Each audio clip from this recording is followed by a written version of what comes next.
अंग्रेजी का प्रयोग मौलिक सोच में अवरोध है, हीनता की भावनाओं की जननी है और शिक्षित एवं अशिक्षित जनता के बीच की दूरी है। अंग्रेजी शासन और अंग्रेजी भाषा के विरुद्ध ये विचार थे क्रांतिकारी नेता, समाजवादी विचारक और इतिहासकार राम मनोहर लोहिया जी के। भारत की राजनीति में स्वतंत्रता आंदोलन के दौरान और स्वतंत्रता के बाद ऐसे कई नेता हुए जिन्होंने अपने दम पर सत्ता का रुख बदल दिया। राम मनोहर लोहिया उन्हीं में से एक थे। कहते हैं कि अगर जयप्रकाश नारायण ने देश की राजनीति को स्वतंत्रता के बाद बदला तो वही राम मनोहर लोहिया ने देश की राजनीति में भावी बदलाव की भूमिका आजादी से पहले ही तैयार कर दी थी। अपनी प्रखर देशभक्ति और तेजस्वी समाजवादी विचारों के कारण वह अपने समर्थकों के साथ ही अपने विरोधियों के बीच भी उतने ही सम्मानित थे। उनकी दूरदर्शिता और विचार उनके अपने समय से बहुत आगे थे। जब वर्तमान में महिलाओं के साथ दुष्कर्म होने के बाद आज के नेता महिलाओं को ही नसीहतें देने लगते हैं, तब आज से 60-70 साल पहले वे महिला सशक्तिकरण की बातें किया करते थे। जब भारत में फेमिनिज्म पांव चलना सीख रहा था, तब उन्होंने कहा था, नारी को गठरी के समान नहीं बल्कि इतनी शक्तिशाली होना चाहिए कि वक्त पर पुरुष को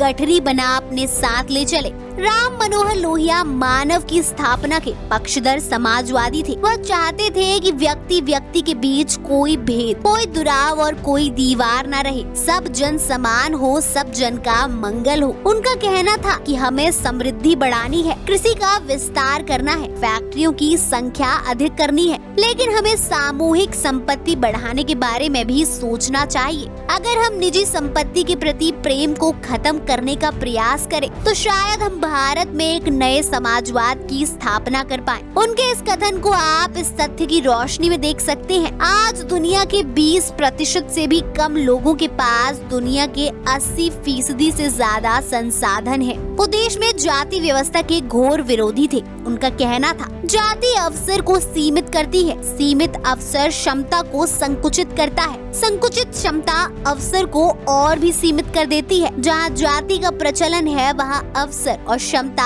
हमेशा से सिकुड़ रही है। जहाँ जाति का प्रचलन है वहाँ अवसर और क्षमता हमेशा से सिकुड़ रहे कुछ लोगों के दायरे तक ही सीमित है। उन्होंने हमेशा से ही विश्व नागरिकता का सपना देखा था। वह मानव को किसी देश का नहीं बल्कि समूचे विश्व का नागरिक मानते थे। जनता को वह जनतंत्र का निर्णायक मानते थे। लोहिया अक्सर यह कहा करते थे कि उन पर केवल 2.5 आदमियों का प्रभाव रहा, एक मार्क्स का, दूसरे गांधी का और आधा जवाहरलाल नेहरू का। हालांकि पंडित नेहरू को अपना आधा आदर्श मानने के बावजूद वो उनकी नीतियों की खुलकर और मुखर होकर आलोचना करते थे। कांग्रेस की नीतियों से नाराज लोहिया ने पार्टी को सत्ता से उखाड़ फेंकने का ऐलान करते हुए कहा था, जिंदा कौमें सरकार बदलने के लिए 5 साल तक इंतजार नहीं करती। जनता के बीच उनकी ऐसी छवि बनी जो हमेशा निडर होकर अपनी बात रखता है, राजनीति में नफा नुकसान के बारे में नहीं सोचता। उनको जनता से ऐसा समर्थन मिलता था कि केंद्र की तत्कालीन कांग्रेस सरकार